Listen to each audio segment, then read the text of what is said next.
from PRX.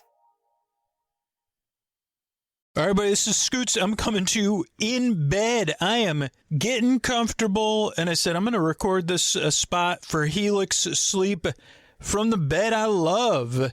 Do you love the mattress you're listening to this show in right now? Absolutely love it like I do? Because my Helix fits my sleep needs. Does the mattress you're in suit you? Because what happened for me is I took that Helix quiz at helixsleep.com/sleep, and I got matched with a mattress that fits me. I sleep on my side. I sleep on my stomach. I don't want to wake up with aches and pains, and I like to sleep cool. I don't want to overheat. And so when I took the Helix quiz, again at helixsleep.com/sleep, I got matched with the perfect mattress with me in mind. I didn't have to go to a store. I didn't have to have a salesperson watch me. No, I got to tell Helix how I like to sleep, and they matched me with the perfect mattress. And I love the bed so much, I'm like, let me record from bed. And then when you get your Helix, it comes with a 100-night sleep trial, a limited lifetime warranty. It comes straight to your door with free shipping in the U.S. It's got a Happy with Helix guarantee, so you can rest easy with seamless returns and exchanges. And you deserve the best night's sleep possible.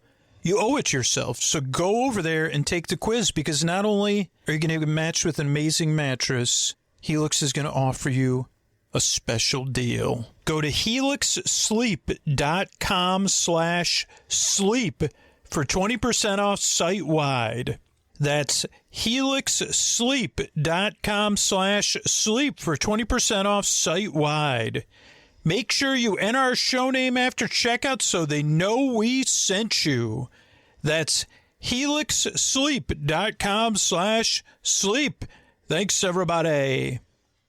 All right, I'm so happy to talk about tonight's sponsor, Quince. And Quince is a part of my daily routine. Quince has their superfood greens, which cuts through all that nutrition noise, all the overthinking I would have to do. Oh, everybody take this, try this. Have you tried that? No, you got to get that. You got to get that and this and that. And I say, I don't know. What's the difference between... Like with Quince Superfood Greens, it's so easy. It's so clear. I don't have to have all of these different supplements. And I've really gone down that rabbit hole. It's exhausting and confusing. But when I take that scoop of Quince Superfood Greens, I know it's going to fill in all my nutrient gaps, support my overall health. It's going to taste good. And I know I'm getting an amazing deal because it's from Quince. Quince Superfood Greens combines 78 high-quality ingredients into just one scoop. It has vitamins, minerals, probiotics, and whole food sourced greens. It's made in the USA and rigorously third-party tested. It's free from soy, stevia, major allergens, and has no artificial sweeteners. Quince works directly with trusted manufacturers, so you know you're getting premium wellness ingredients without the inflated markup. And instead of taking like 6 or 7 different things and still wondering if I'm getting everything I need, if I'm filling in all those nutrient gaps, now I just take that Quince Superfood Green scoop, mix it up, and I know I'm covered. Doesn't it sound so easy? And it tastes good too? And it's a great deal? Fill the gaps your diet leaves behind. Go to quince.com/sleep with me for free shipping on your order and 365-day returns. That's QUINCE.com/sleep with me for free shipping and 365-day returns. Quince.com/sleep with me. Check it out. These statements have not been evaluated by the Food and Drug Administration. This product is not intended to diagnose, treat, cure, or prevent any disease. Thanks, everybody. Ladies and gentlemen, boys and girls, and friends beyond the binary. It's the podcaster that just said friends instead of friends. And if I was friends with a bunch of Venn diagrams, that's what I'd call them. My friend, I can't even repeat it. Friends. And I'd take them to Venice. So picture me in a gondola with my arms around a bunch of Venn diagrams. Oh, all of us overlapping in love. And I hope to have you overlapping like my words are in love and lulls. Because it's time for Sleep With Me, the podcast that puts you to sleep.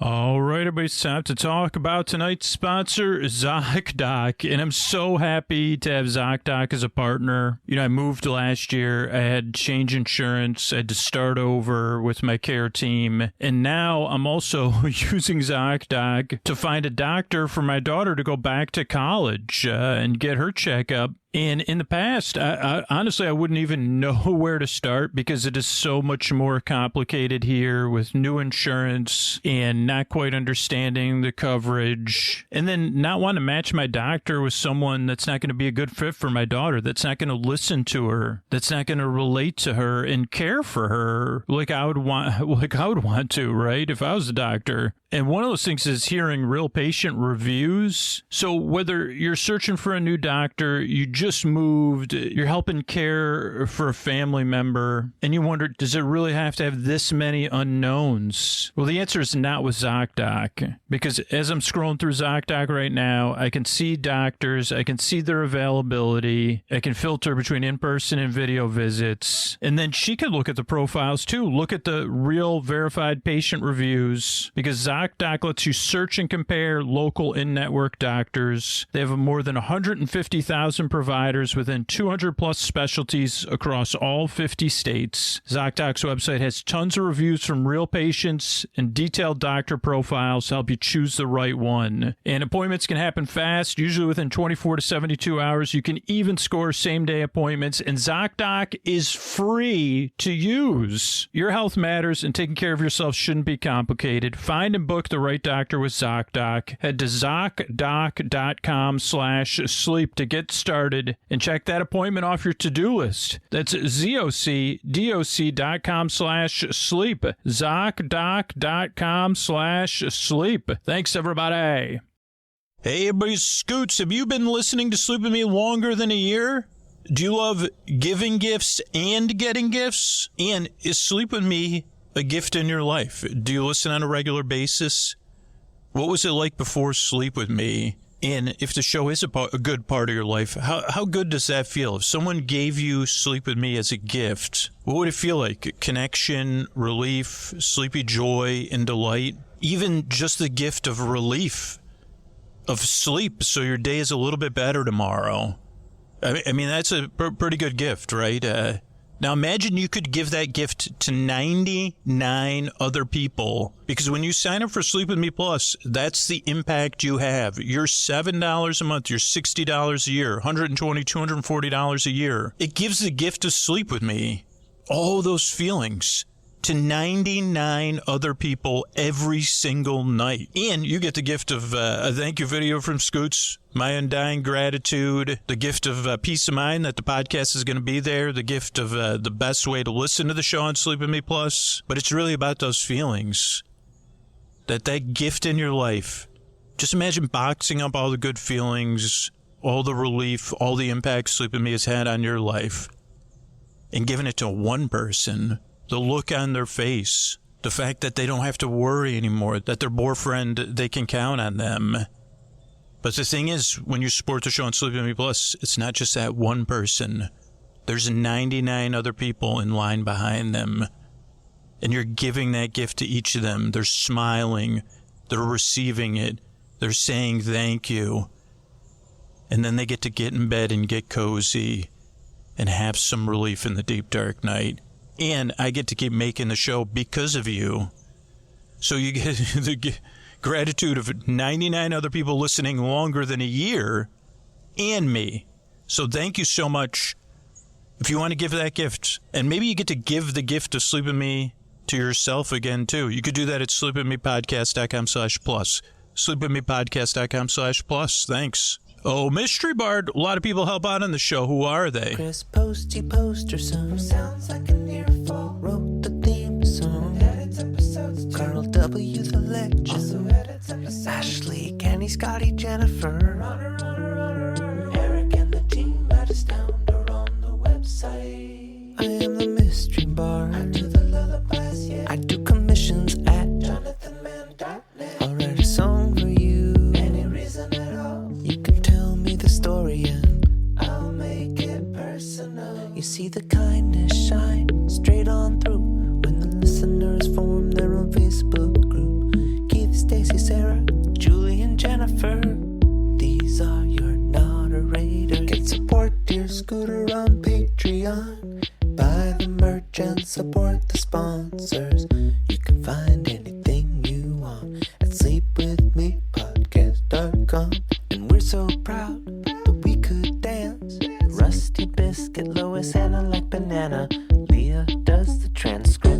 Mystery Bard. Hey, by the way, if you've been listening to the show longer than a year, we're having a little bit of competition. It ends at the end of September. If you spread the word about the show, be sure when you tag me in social media or you send me a message to the contact form on our website, let me know how long you've been listening to the show, because we're going to keep track. We're going to have a party. Are the 1 years going to take it? Are the 2 years going to take it? Or will people have been listening 10 years spread the word about the show more? Well, we'll have a party and you'll find out. And one of those people will get a lifetime subscription to Sleep With Me Plus as a Boar Bestie. So pretty good deal. So get out there, spread the word, let me know about it, and be a part of something positive. What do you say we get on with the show? Hey, are you up all night tossing, turning, mind racing, trouble getting to sleep, trouble staying asleep? Well, welcome. This is Sleep With Me, the podcast that's here to put you to sleep. We do it a bedtime story. All you need to do is get in bed, turn out the lights, and press play. I'm going to do the rest, and what I'm going to attempt to do is create a safe place where you could set aside whatever's keeping you awake, whether it's thoughts, feelings, physical sensations, time, temperature, changes in your routine, moving, traveling, whatever it is, wind. I mean, that is something that's underrated of great things and annoyances. You say, what's up with that wind? And, it depends on where you're at, and it's no judgment. Sometimes you're in a non-wind, you say, well, I'm not in the mood for the wind tonight, so if you could cut it out, cloud gods, quit your blowing. And they say, actually, it's a low-pressure high. I say, okay, thanks, Wayne Mahar. Wayne Mahar's a weatherman of my youth. But so what was I saying? Oh, a lot of different things to keep you up at night. This podcast is here to keep you company. What I'm going to do is send my voice across the deep, dark night. I'm going to use lulling, soothing, creaky, dulcet tones, pointless meanders, dusty tangents with a little bit of rust. Oh, creaky, dulcet tones, right? Is that what I said? Or creaky, did I say that? A lot of different things, extra words, going off point, obscenely long intro, where I don't get to the point of explaining what the podcast is, and in doing so, hardy har, I kind of do. But here's the thing, if you're new, what I'm going to do with this intro is I'm going to try to make a metaphor of how the podcast works, possibly involving dogs tonight, because I got two right outside the climbing closet where I record the podcast. But what first I'll do is welcome. I'm glad you're here. I hope this podcast can help. It doesn't work for everybody, but give it a few tries.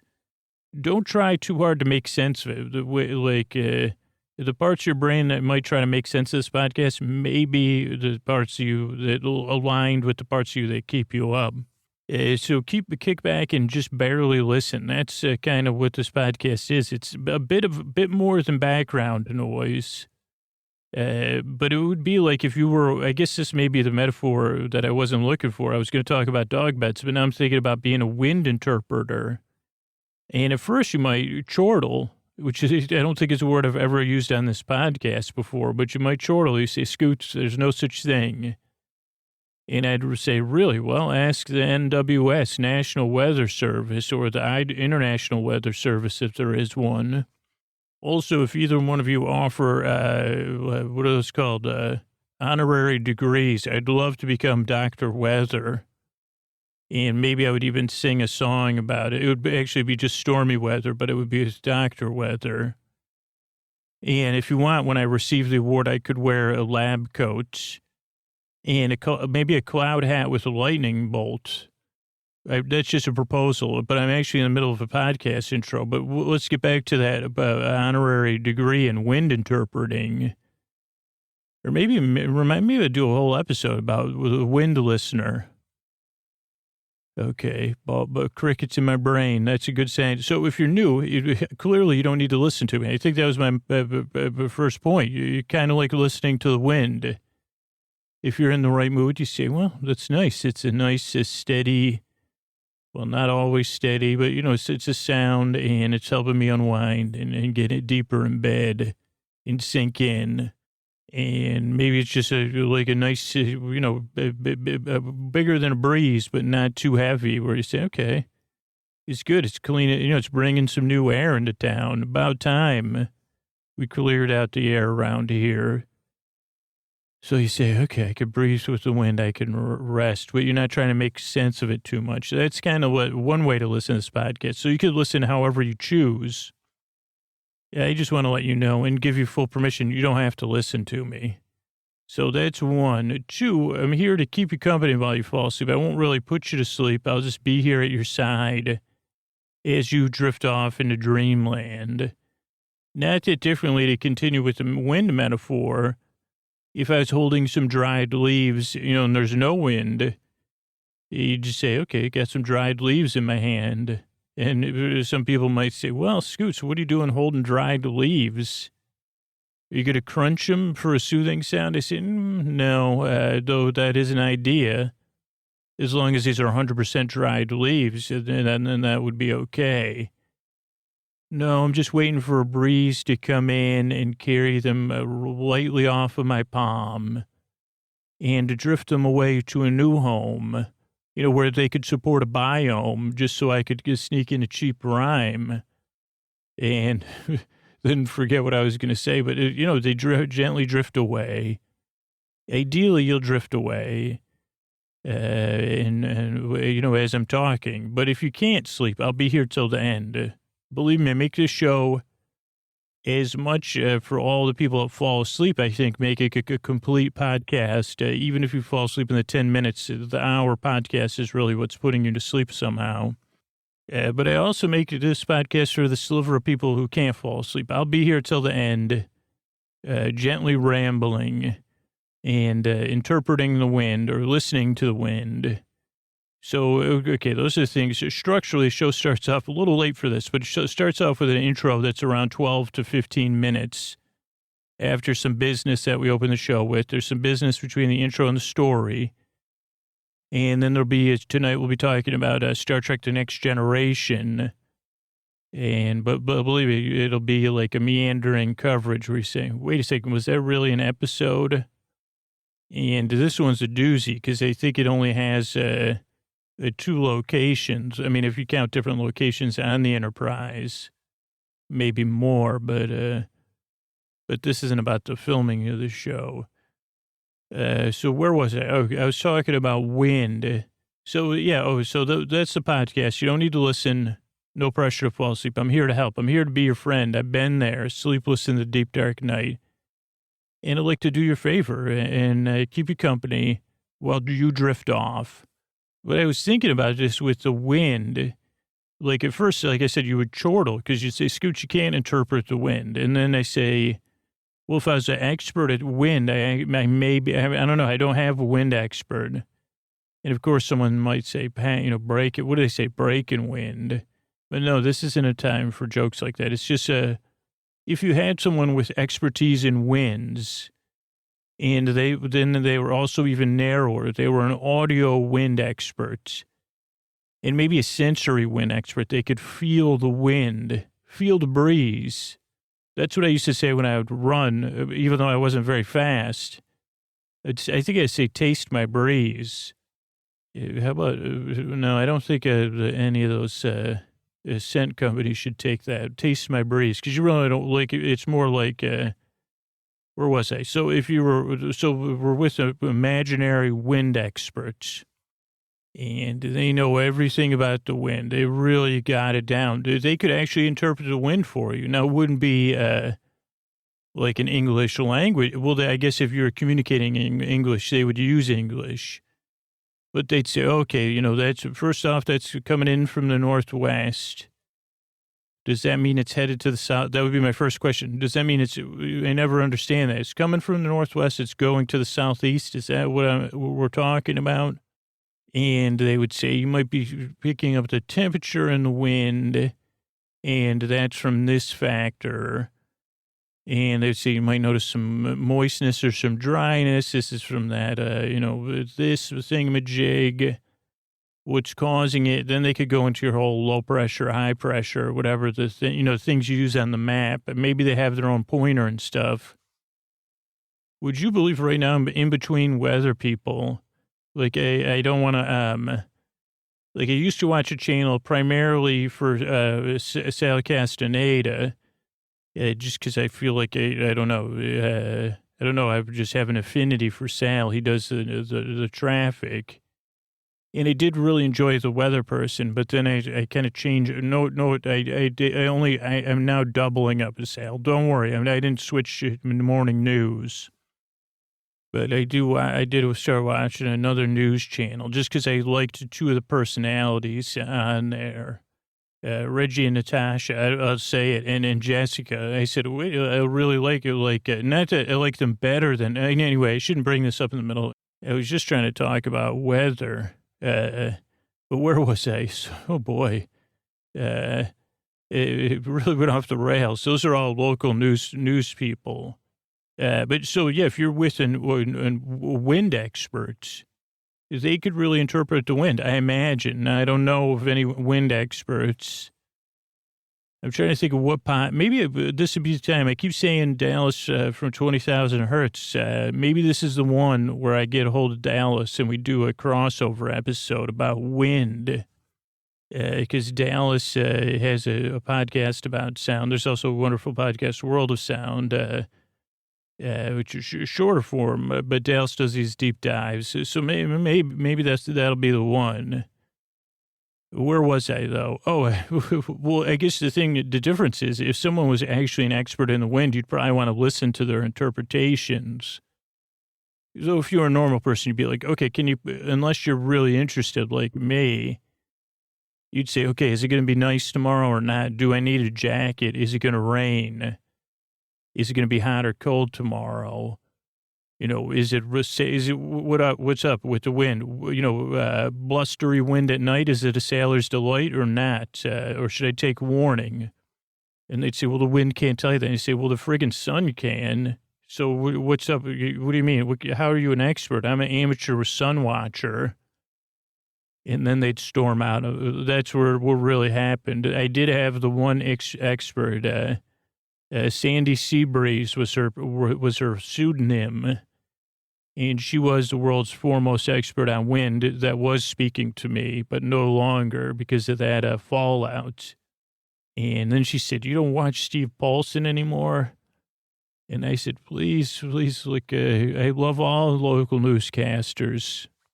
It's just some currently. Anyway, I said, come on, give me a break.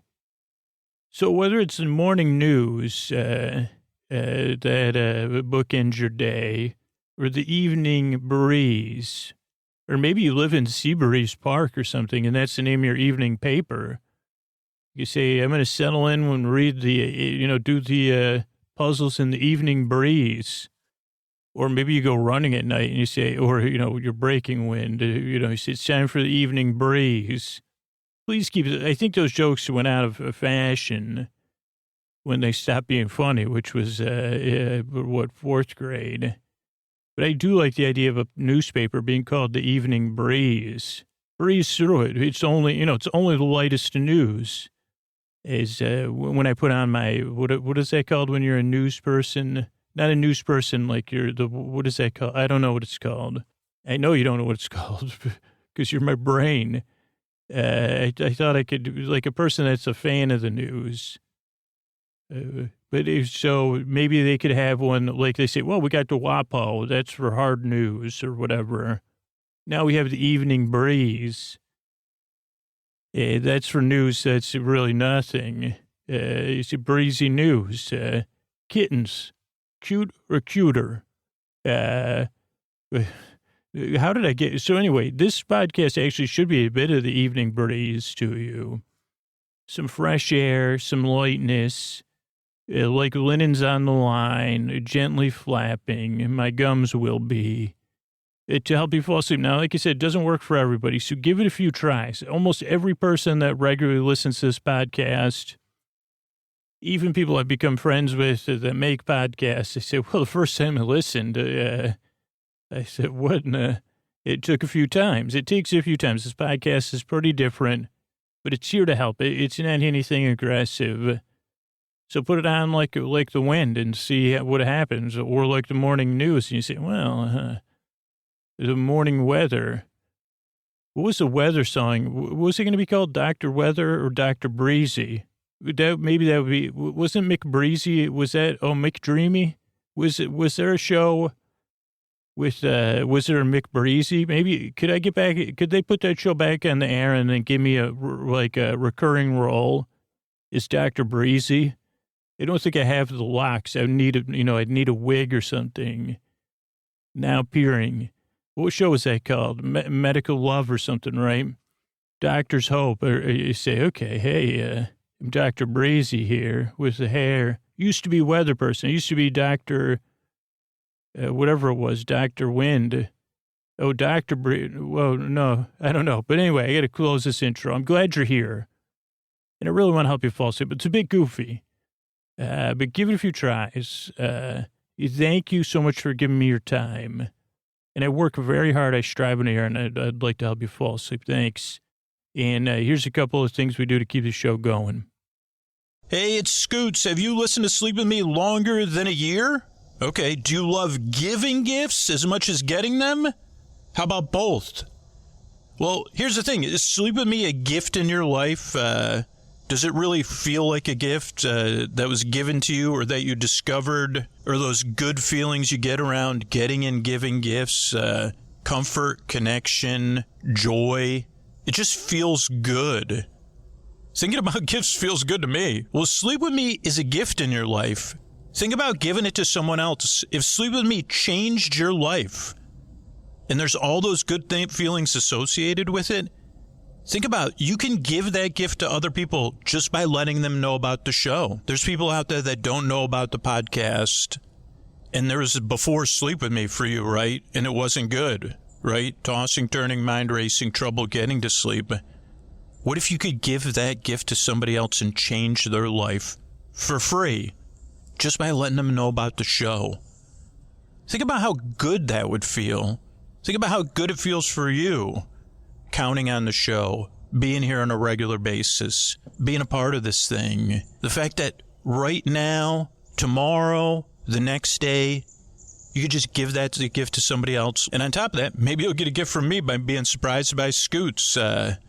It's a huge impact. It's a gift to the show because that's one of the things that keeps the show going. But really, if Sleep With Me is a gift in your life, what would it feel like to give that gift to other people?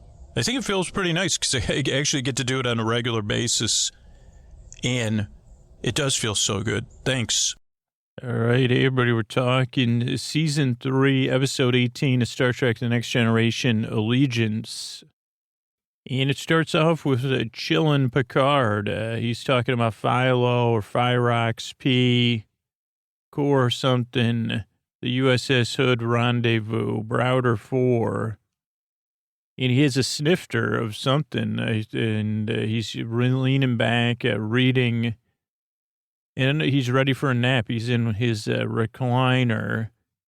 Also, terraforming was coming up. And then we get what I thought was an obelisk, but it is something else. It floats over Picard, scans him, and there's a little sound effect, and he's gone. He was totally kicking back. Hold blue obelisk, April 2001. We'll talk about that later. There's a spotlight, and then Picard wakes to a jingle. He's in a room, and he wakes up with a little jingle, and he's in a room, like a dorm room almost, but very sparse. And there's one person sleeping, one person sitting. There's 4 beds, so it's a quad. And Picard doesn't have cell phone or communicator service there because he tries calling the Enterprise. It doesn't work. Worf 10 to quarters to something because they say, there's a weird reading in the Commander Picard's room back on the Enterprise. And they rush down there with Picard and some of his crew. And they ring the bell, of course. I wonder when he would log in. Or no, he's trying to open the door. He says secure override. And Picard answers the door with a snifter and a book. He says, WTF, I'm chilling. But it's like we know. We just saw Picard somewhere else. And the episode opens. And let's see what happens next. We see Picard pacing a weird silver. There's in the center of the room. There's this weird silver thing. It looks like a hand washing station, like it's a stainless steel.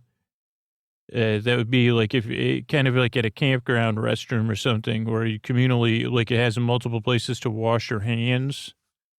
I'm trying to think of what other, like a park restroom or a changing room for a beach, but for hand washing. Mitten Hero Picard. So Picard meets his two roommates, Cadet Haro. I think I put Mitten Hero.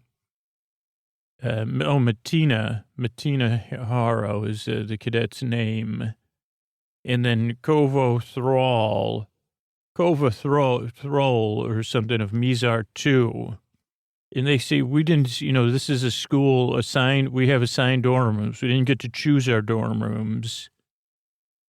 And we don't actually know what this school is. We were assigned to come to the school and share a dorm room with one another, but we don't even know why.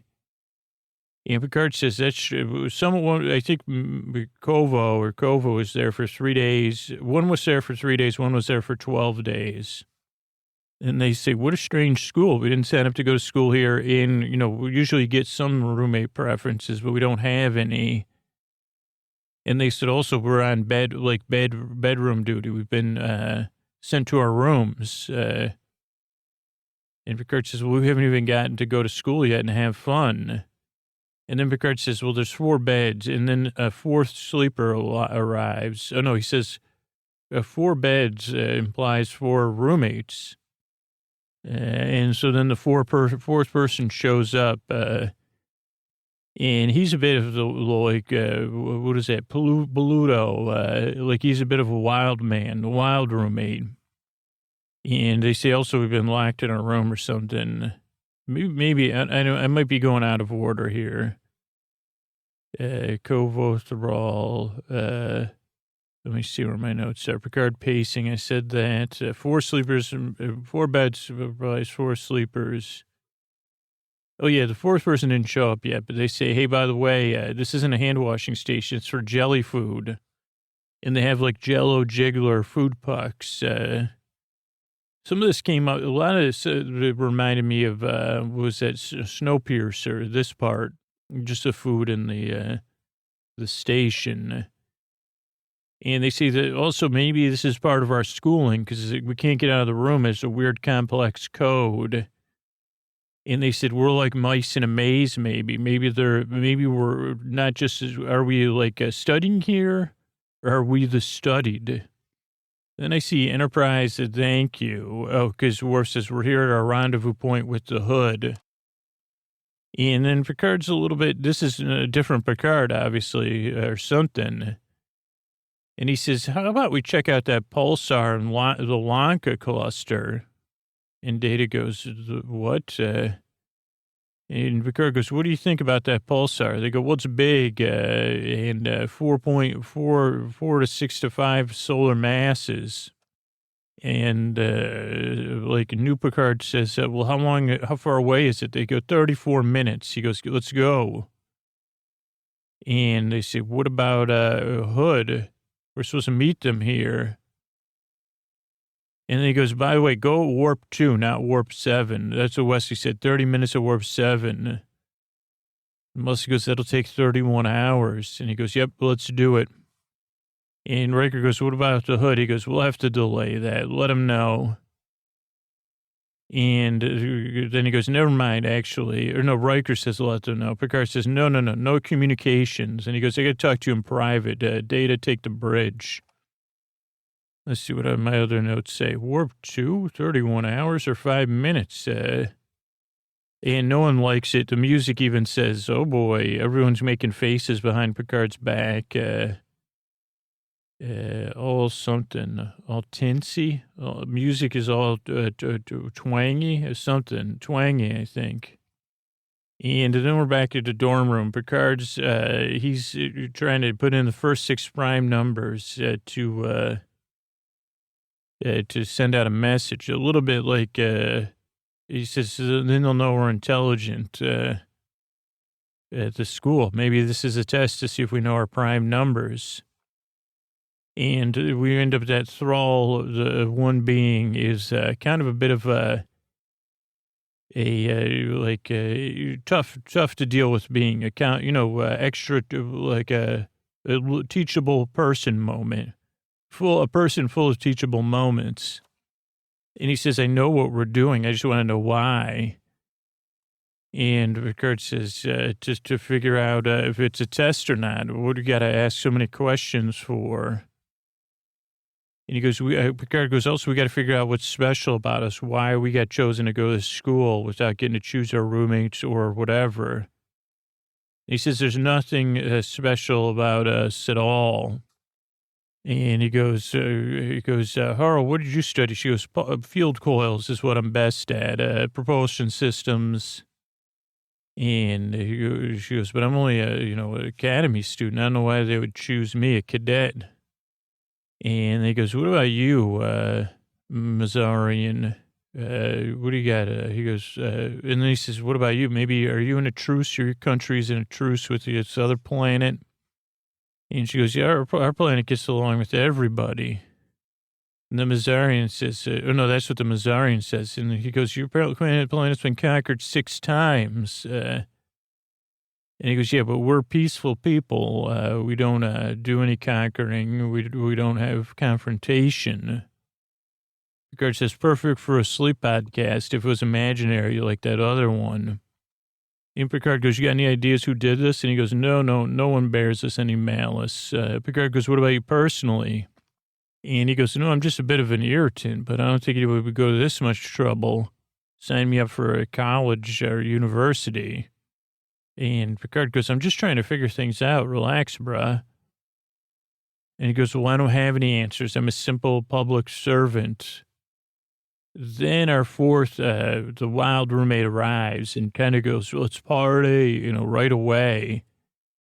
And everyone's there, we're like, we're not ready to party. And Picard, Meropa Bolians, Mazarians, the guy was like, he wanted to go to a costume party dressed as a boar, the new roommate. And Picard goes, don't, calm down, man. You got to trust me. This isn't a place to party right now. Let's work together. We're gonna try to get back. We don't want to be at this school. We want to get back to where we live. And he goes, I know where you come from, the party planet, where you celebrate boars, right? I was there 12 years ago on the Stargazer. And the dude goes, okay, I'll chill. Then it's poker night at the regular Enterprise. And Riker, LaForge, Troy, Data are playing. And Picard rolls in to his awkward city and awkward boss, like out of movie Office Space. He goes, sorry, it looks like I was just passing by and figured you guys were having fun. He goes, Geordi, how's that poker going? Geordi goes, great, sir. You want to play? Nah. He goes, by the way, what's our engine efficiency? And Geordi goes, as a matter of fact, it's 93%, boss. He goes, 93%, eh? Wonder if we could get it to 95%. And Geordi goes, get right on it. He goes, no, you could do it later. Just thinking out loud. You're playing poker. And Geordi goes, dude, yeah, I get it. I'm on it. 95%. We're on it. And then Troy goes, you want to play? And Picard goes, no, I'll just stand around here awkwardly for a while. And Troy wins a hand. And he goes, by the way, could I talk to you for a minute? Sorry, I keep messing this poker game up, but I wanted to bend your ear, Counselor Troy. And he goes, do I seem paranoid to you? And Troy goes, what do you mean? He goes, I don't know. Is anybody talking about me behind my back? And she goes, the crew loves you. He goes, how much? She goes, a lot. He goes, you're going to have to really push their trust for a little while. And he goes, well, you'll keep me up to date if anybody's talking about me behind my back, right? And she goes, oh, sure, sir, of course. Then we're back at the dorm room. We meet Isak is the new roommate. And the other dude is like Thal is like the guy's from Chalnoth, and he's like a troll, the guy that's already at the dorm. He's got everything to say about Chalnoth people. And so then they start talking about whose planet's better, whose names are better. And then Haro says, I'm from Bolaris 9. And Isak makes an assumption that she's a child. She goes, I'm not a child. I'm at the academy, Starfleet Academy. And Picard goes, I'm trying to figure out why we're here, what we're doing here. And Mr. Thrall plays the know-it-all, kind of. He says, I'm the brightest of all my people. Sniff the only Ford. What does that mean? Let me see what that says. Thrall's like got stuff to say. Everything. I'm perfect. It says maybe the Romulans are trying to do it. He says, I got the most brain power, and my species do. He goes, I'm the smartest of smartest beings. And they go, what is there to eat around here? The new roommate says that. And he goes, he goes, I don't eat Jello jigglers. And he goes, if I don't get something fresh in 3 days, it's going to be a problem. And then Picard's getting his checkup with Beverly. He passes his checkup, and she goes, is there some reason you came in for a checkup anyway? And he goes, well, how about dinner tonight? What do you think? And she goes, at 10 forward? He goes, no, my place, more intimate. And she goes, you're full of surprises. And he goes, take that to be a yes. Then they're trying to get out of the dorm room. And they say, is it wise to attempt escape? Why don't we be patient? And Picard goes, it's a risk I'm willing to take. And the one dude, the know-it-all, says, I refuse to help. And Essak is simple. Picard goes, open that panel. He goes, Essak, break. Picard goes, make it so. And then they hack into something, but then they get a green light that says you can't leave the dorm room. And the Mazarian says, told you so. Then we're at Picard's quarters. Candlelight, Picard in his robe shirt, flasks and flutes. And Beverly says, what's on your mind, Jean Luc? You've been something on your mind all evening long. And he goes, you know me so well. She goes, well, we spent a lot of time together. He goes, I'm preoccupied about us and the choices we made. And he goes, we're a little isolated. And she goes, well, we're professionals, by the way, professional detachment. And Picard goes, too detached. What about getting closer? She goes, what do you mean, Jean Luc? You want to get closer? And he crosses the line. She goes, I mean, it's an imaginary Picard. He goes, you're an attractive woman. She goes, well, you're an attractive man, but it's not that simple. And she told, Picard goes, well, what if I wasn't your commanding officer? And Beverly goes, you know what, I'm not interested. I'm comfortable the way our relationship is. And new Picard says, well, what about dancing? And she goes, you don't dance. He goes, well, tonight I do. And he goes, I'm glad you're back. That Pulaski was really, she chuffing my chuffers or whatever. And he goes, I missed you. And she goes, oh, I missed you too. And then they kind of have a kiss, or they don't kind of have a kiss, they do. Let's see. Oh, yeah, he goes, let me lay down some of this smooth Charlie Brown jazz for us to dance to. And she goes, are you playing games with me, bro? Or is this for real? And he goes, yeah, speaking of games, let's call it a night. And he shows Beverly the door, and she gives him a what the WTF face. He closes the door right in her face. Then we're back at the note, like, and Myzarian's like, told you so. And everyone starts accusing everybody of being the insider with the school. And they say, who's the imposter? Myzarian, the Asakian, the Throlian. Who's working with the school? Like, are they doing a study on us? And is this a double-blind study? or a single blind study, or is a student run? Who's an imposter? Is someone testing stuff on us? And they go back and forth, trashing each other's planets, talking about what they did. There is a star moment, because everybody's like, "You're full of orders, Picard." I don't know why I put a bus. Oh, he busts her because I think she says, like when you cured the Fyrox thing, which was like literally 4 hours ago. But that's like, then we go back to the first officer's log. Yeah, because they're like, "Are you keeping us busy?" Whatever. They're arguing. And Riker says, "Why are we going to?" This is his argument. "I don't know why we're going to this pulsar at half speed or half impulse. It doesn't make any sense." Oh no, it's a meeting. It's a staff meeting. That's what he's saying, though. But it's all the officers. They're saying, "Well, sometimes the captain gives weird. Riker's worried. Can't put my finger on it. Captain's detached." Troy says, "from his emotions." Geordi's like, "Well, I got that 96% engine efficiency done."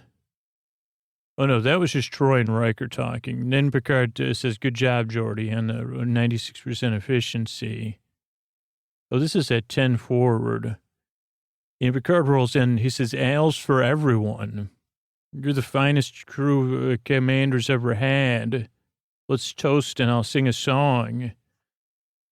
And that's when all the officers are like, "What in the heck?" They all exchange looks. Worf, Geordi, Riker, and Troy. Then they have a meeting. And they go, Riker says, "That's not the commander I know." He goes, "He's trying to have us efficiencies and we trust him. But I don't know." He goes, Geordi's like, "Why do you show up at the poker game?" And Troy goes, "He's worried about people talking behind his back." And Beverly's there. They say, "Any medical stuff, stress?" She goes, "No." They say, "Anything unusual?" She goes, "Yeah, he asked me to dinner, and it was unusual, totally unusual." And Riker goes, "There's something going on." And Troy goes, "Well, there's no telepathic stuff going on."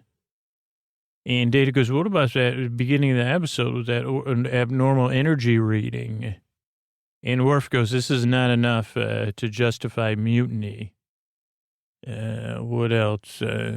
They say, "Well, the next move is his. We'll just see what happens." And then we're back, and everyone's still accusing. They say, "Picard, how do we know you're not the one running this test on us?" And Picard goes, "We have to set aside our differences and our fears to work together. Come on. An allegiance to get out of here."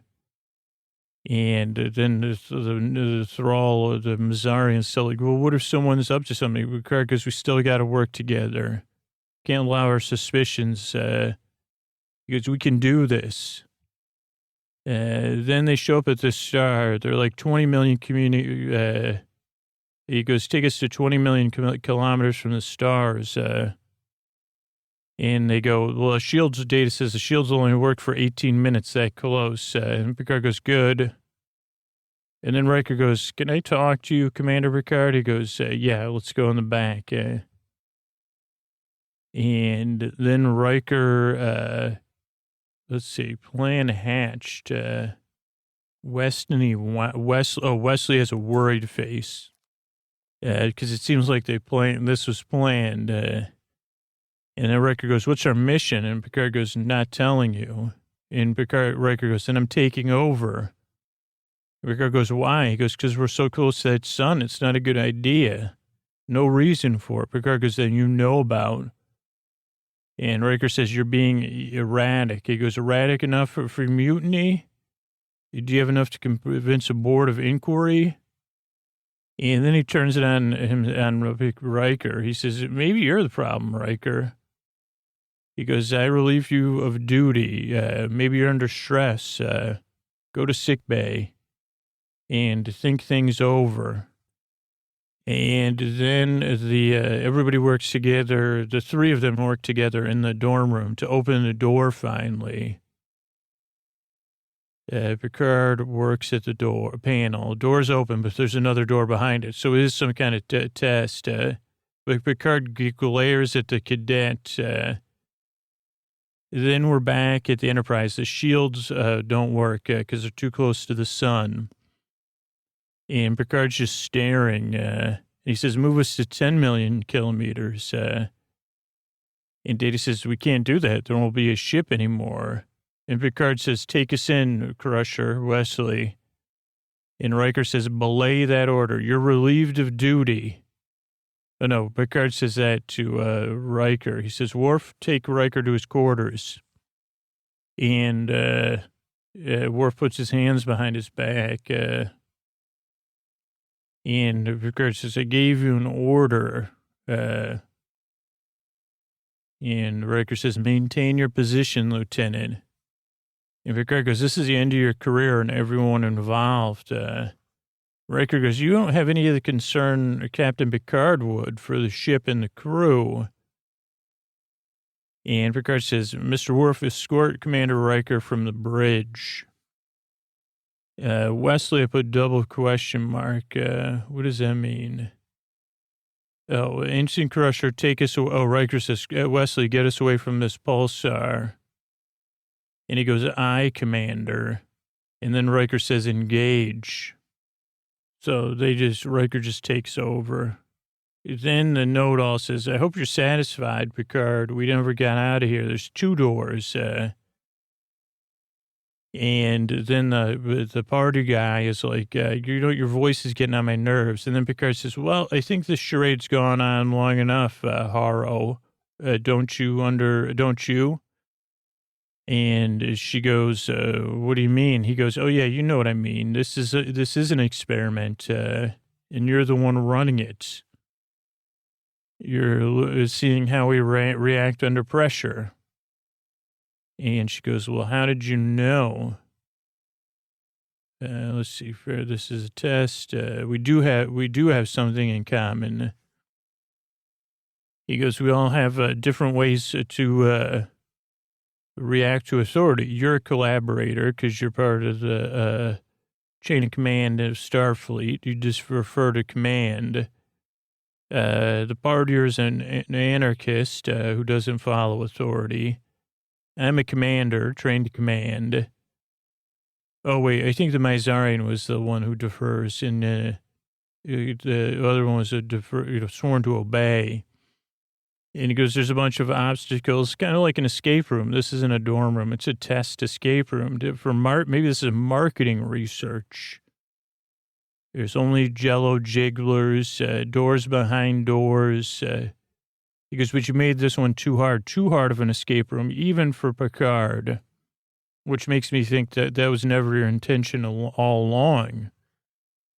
He goes, you kept dealing us reverses to set us against one another. So it's more like an escape room so everybody gets on one another's nerves. And he goes, I don't think you know about all the stuff. If you're a first-year cadet, you wouldn't have known about our Core Kalari 5, trip for sure.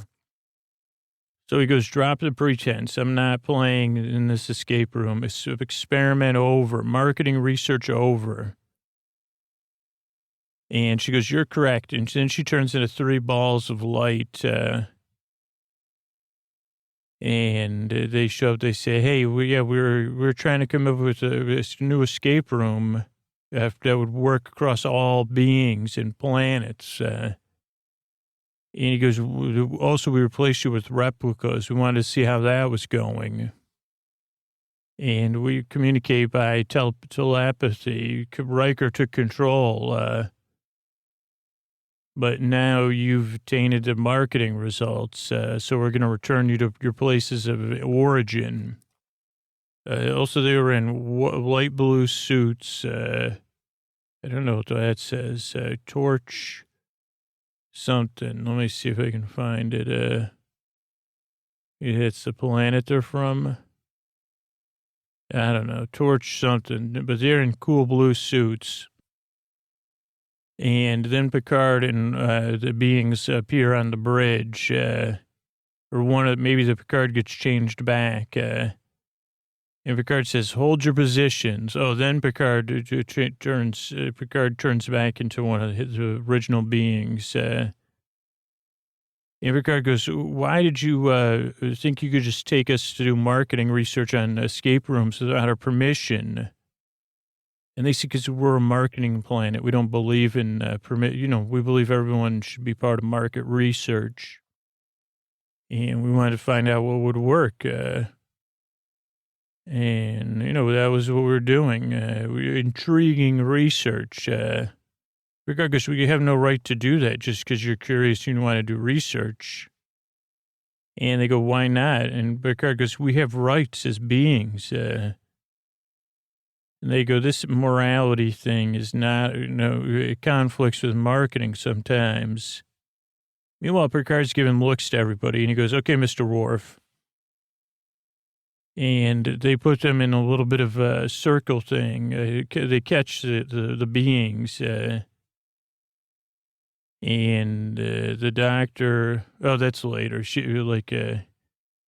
They go, "Why are you holding us?" And Picard goes, "Because it's not fun to be held at a dorm room without your permission. That's really an escape room for marketing research." And he goes, "I don't even need telepathy to communicate with my crew. Did you see how I just did that? Totes my goats."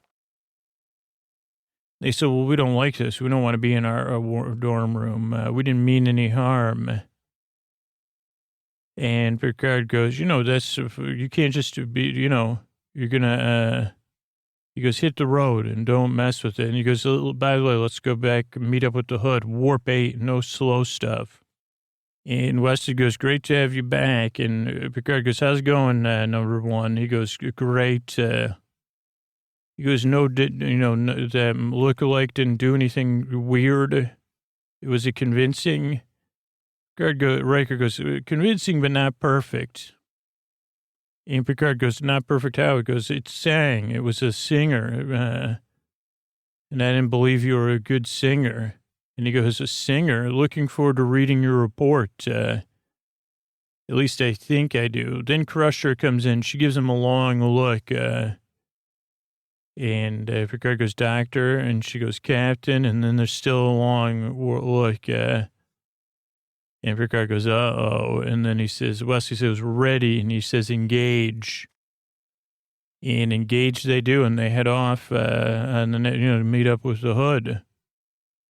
Speaking of the USS Hood, I looked up over on Memory Alpha, the wiki. It's an Excelsior-class ship. Originally, it was under the command of Robert DeSoto, and Riker was there after he left Potemkin in 2361. Also, while he was first officer, Geordie LaForge was there in 2062.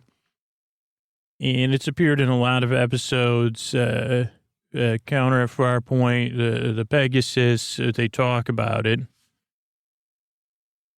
And the Defector, Allegiance, this episode, Tin Man, Brothers, Redemption 2, Chain of Command. So a lot of different episodes. And then it even appears in some Deep Space Nine episodes. So that's a USS Hood. But for me, it also brings up Harry Hood, the fish song. Harry, where do you go when the lights go out? And the song's first played in 1985, 10/30/85. And according to fish.net, in 1985, Mike Gordon, John Fishman, and Paige McConnell lived with Brian Miles Long on King Street in Burlington, across from a regional Hood Creamery bottling plant. And the milk tanks bore the huge smiling face of Harry Hood, who was an animated character from their advertising campaigns. He was a milkman that lived in your fridge with Hood milk, and would talk in there when you open up your doors and say how great Hood milk is and creamery products from Hood. But what happened to Harry when the door closed? Brian Long was the first to ask Harry, where do you go when the lights go out?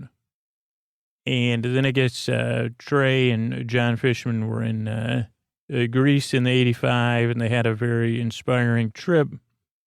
And they did a lot of songwriting. And when they got back to the King Street house, there was a former tenant named Mr. Minor who was still receiving mail. And there was a big, what was it called, a form letter or something.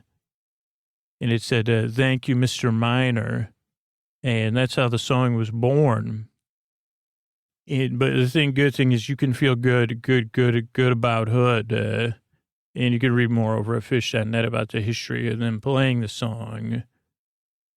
Speaking of history, let's talk about terraforming. According to Wikipedia, earth shaping, the hypothetical process of modifying atmosphere, temperature, and topography or ecology to make it more Earth-like or habitable. And a great book, set of books is Kim Stanley Robinson's Red Mars, Green Mars, and Blue Mars. I really enjoyed particularly Red Mars. It's been about 10 or 12 years since I read those books, but it's developed both from science fiction and actual science. First used in 1942 by Jack Williamson, but the concept predates the term.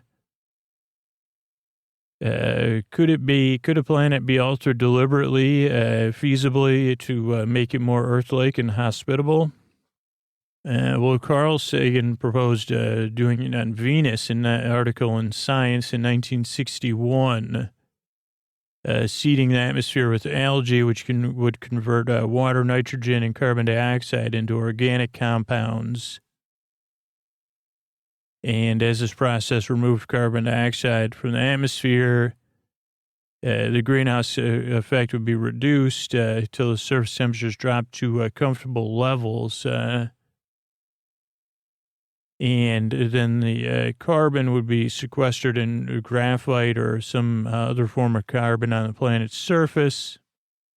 But then they found out there was a lot of sulfur in Venus's atmosphere, so they didn't think it would work. Then Sagan thought about Mars in 1973, maybe an idea of planetary ecosynthesis. And the first conference session on terraforming, referred to as planetary modeling, was organized that same year. It goes on and on. Really interesting, the idea of engineering a planet to make it hospitable. Is it possible? But I guess they were doing it in Star Trek, so it is. Oh wait, that's a fictional show. But I do know. Speaking of science fiction, they did re-release 2001: A Space Odyssey this summer, and I thought it was an obelisk, but it's really a monolith in this episode of Star Trek Above Commander Picard. So I'm going to look up there's a monolith in 2001. So over on Wikipedia, I looked up some stuff about the monolith here. And it says, as with many elements of the film, the iconic monolith is subject to countless interpretations. Religious, alchemical, historical, and evolutionary. To the extent which it appears and presented allows the viewer to project meaning onto it related to the film. But the monolith is there at epic transitions in the history of human evolution, from evolution of apes to humans and the odyssey of mankind.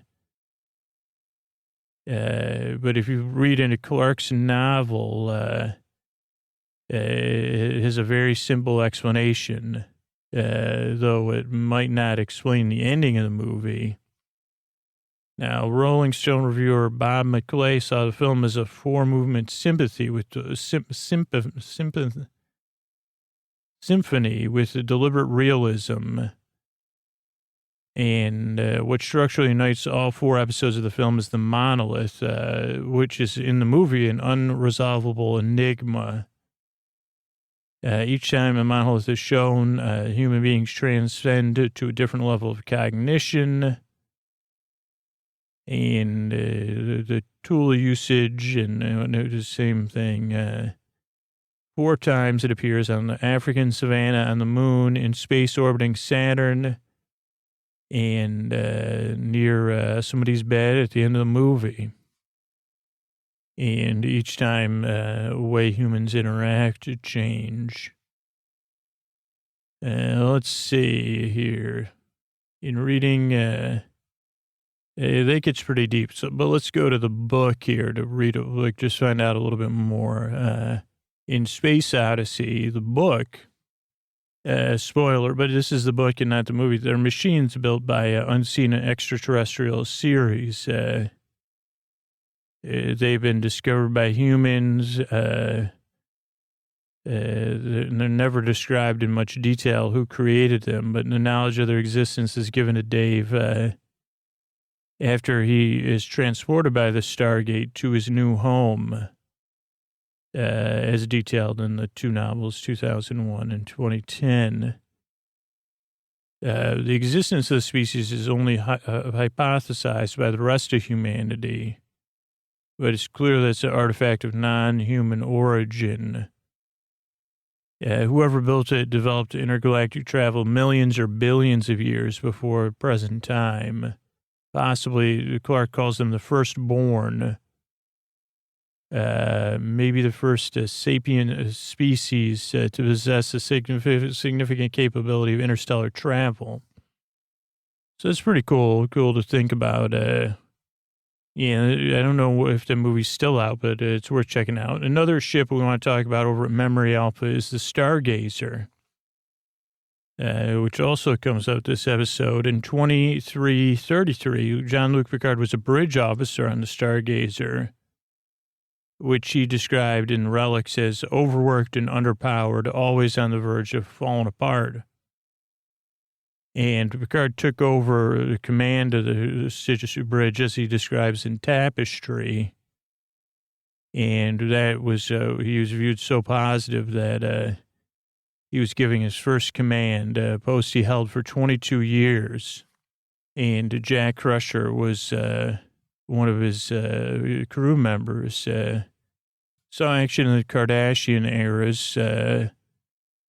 And Picard even lowered the shields to try to generate goodwill.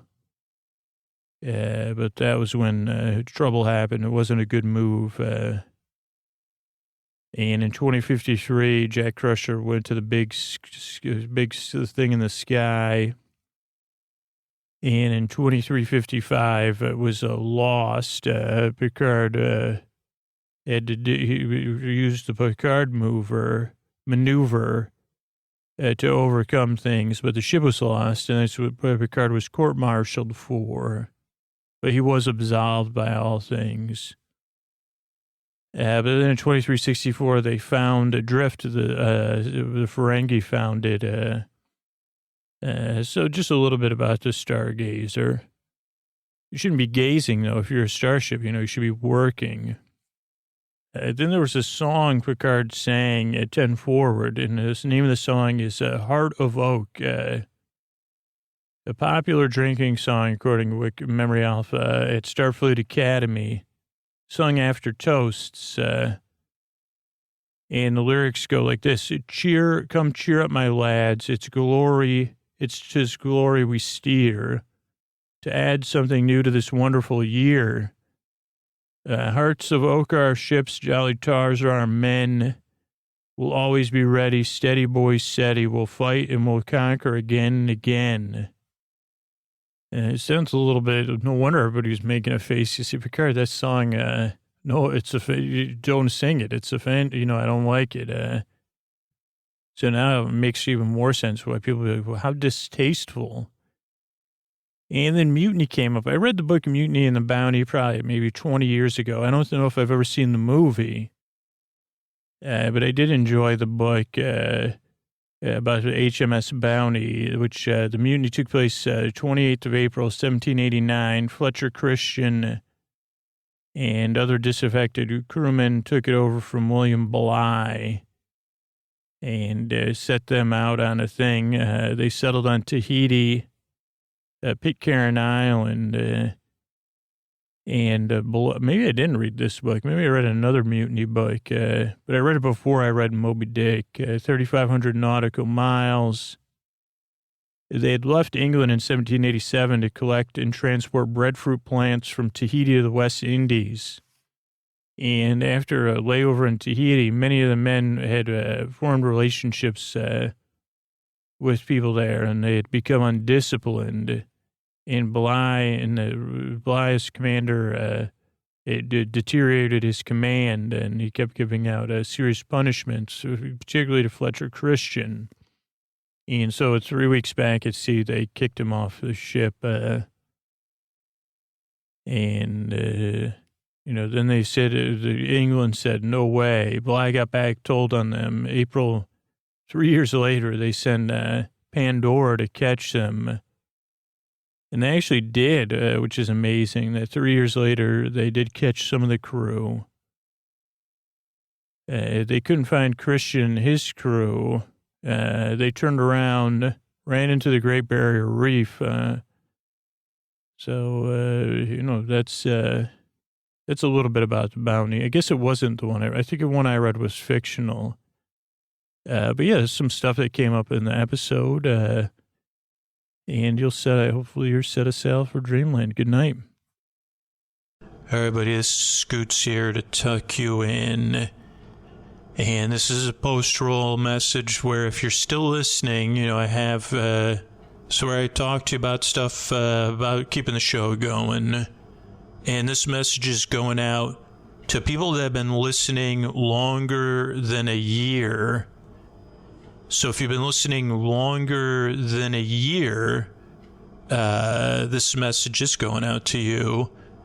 And we've got multiple messages. So the first question is, have you been listening to the show longer than a year?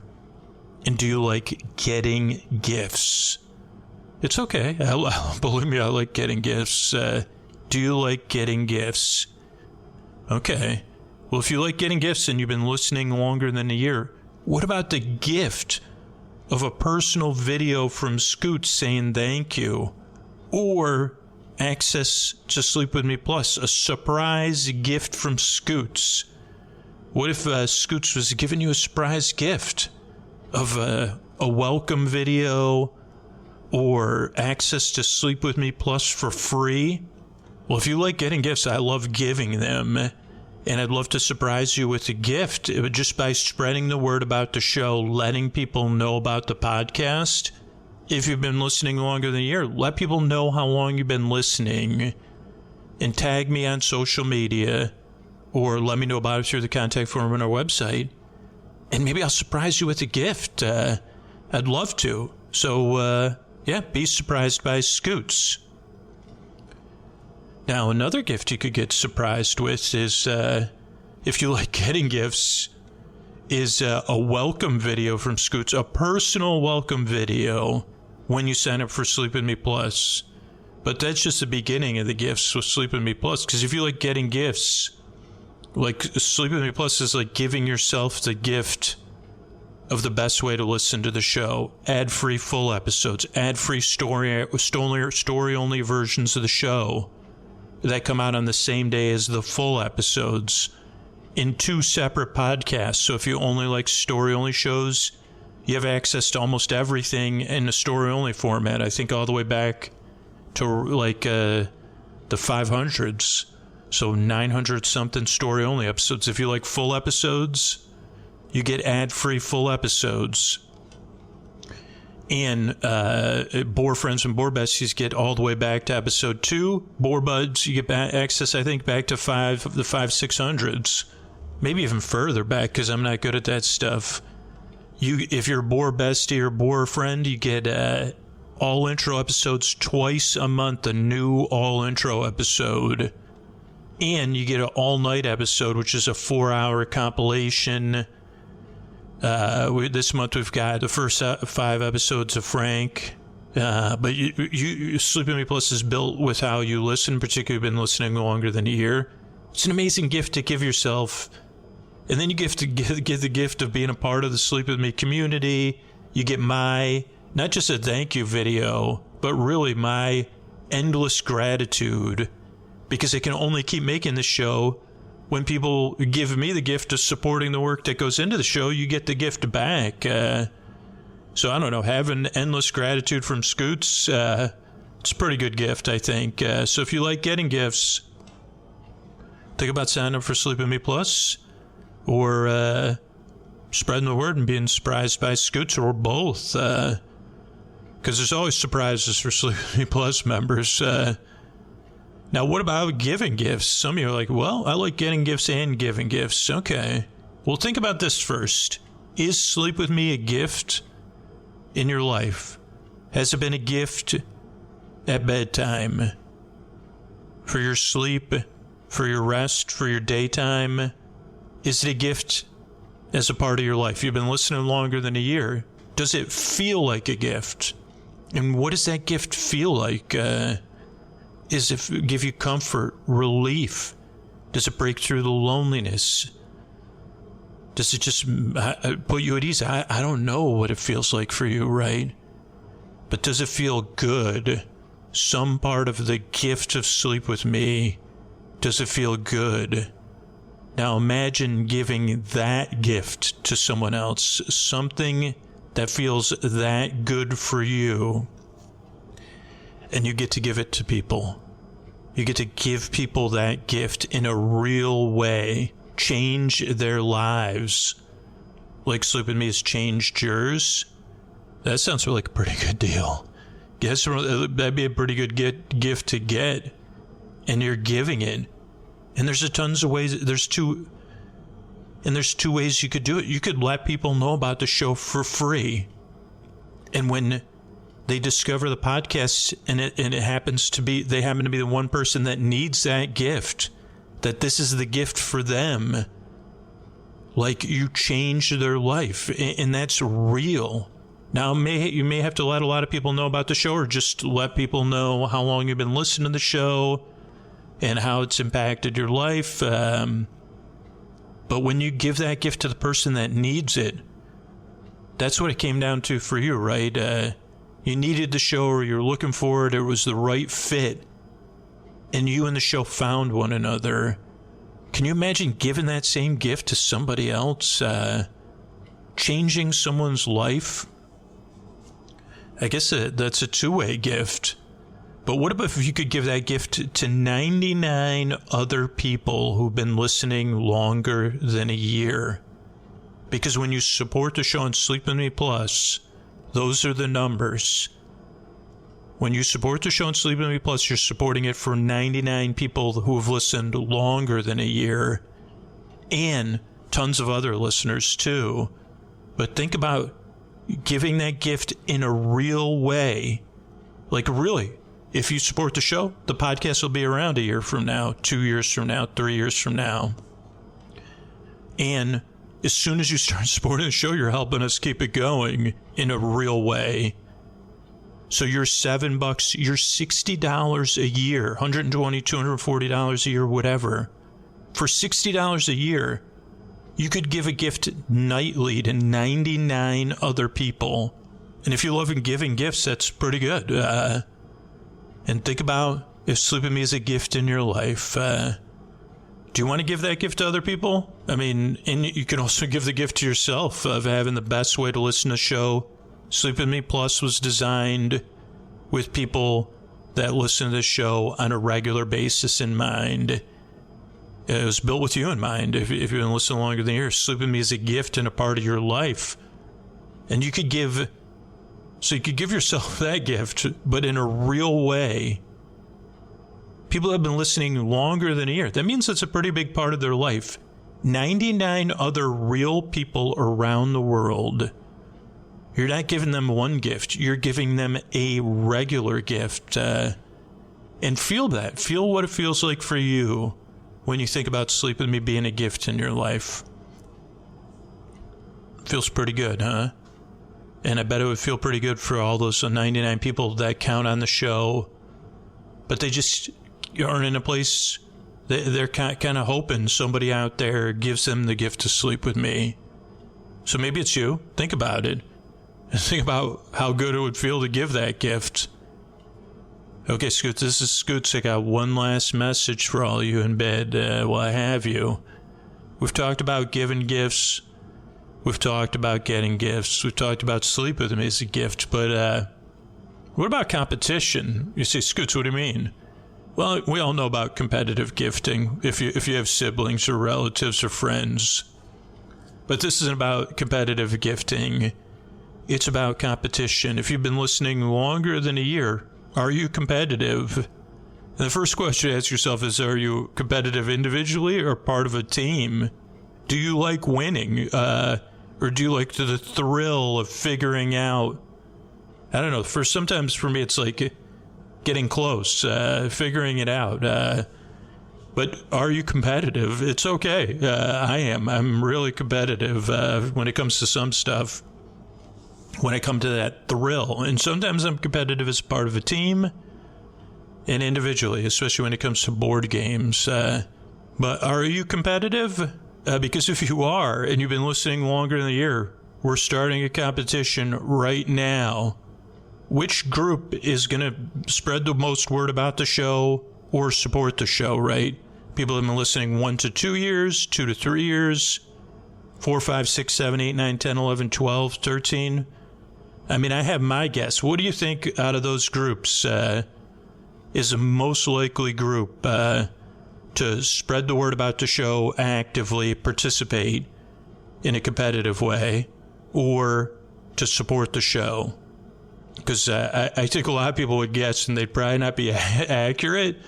But I'm not going to, I don't know. How long have you been listening? Because you're a part of that team. But it really will come down to one individual on each team. Some teams are going to have more players, right? The 1 to 2. I mean, if you're in that 4, 5, 6, or over 7 year category, your team's really going to count on you. Because the team with 1 to 2 years, you know, they've been listening less. They have less episodic knowledge. But they probably have a lot more people in that group. Here's the thing. If you spread the word about the show, let me know and let other people know how long you've been listening. If you support the show on Sleep With Me Plus, when you sign up, I'll send you a video. Let me know how long you've been listening for so I can add you to that list. And let's see, it's August now. At the end of September, we'll see which group. I'd love to hear, though. I'd love to hear your guesses, right? Which group of listeners, because I hope I'm wrong too, but I'm like, man, I mean, it is a balanced competition, right? If you've been listening longer than 10 years, the show's had a pretty significant impact on your life, and you've listened to a lot of Sleep With Me. But if you've listened 1 or 2 years, maybe you're a little fresher. Maybe the show has a more visceral impact because it's becoming a part of your life, and maybe you're more excited about it. So yeah, this is like a classic competition, and it doesn't, it doesn't even have to be a sports analogy. Your group could become the number of the year. What if you're listening? This could be the year of this many years. So anyway, that's another fun thing you could do. You say, yes, because I'm not interested in gift giving or getting, but oh boy, am I interested in winning. Well, I mean, you'll be giving out gifts by spreading the word about the show or supporting the podcast. But yeah, I mean, it is a fun competition.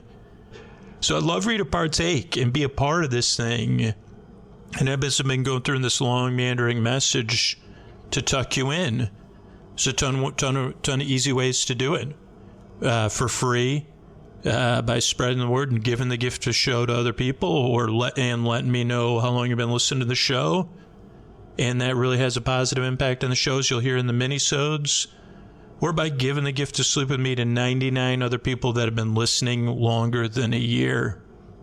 That's pretty cool, too. So, and giving the gift of Sleep With Me Plus to yourself. By the way, you could give the gift of Sleep With Me Plus to yourself. And let me know how long you've been listening. And then you're like gifting yourself. This is like, you say, Scoots, you're so generous. Well, think I relate to, I'd say, well, I'd like a pretty good gift for myself. And wait, you said there's a chance to win? Well, technically, I mean, here's the thing. We will have a cake on camera and a birthday gathering with, how about this?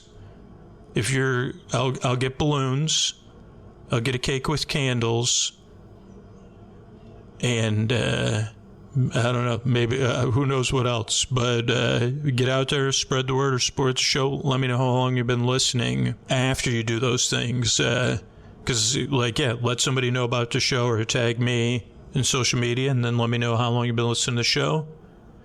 And, that's an easy way to spread the word. Hey, I've been listening to this podcast for 3 years, and it's been helping me sleep for these past 3 years. I've been through, you don't have to even share this publicly, but I've been through a lot the past 3 years. And I'm grateful for Sleep With Me, because that's the thing. I've been through a lot the past 2 years, and I'm grateful for everybody who listens to the show, sends me kindness, spreads the word about the show, supports the show so I can keep making it, and everybody else that works on the show can keep making it. And, I really appreciate it. So with that, I'll say goodnight. Thanks, everybody.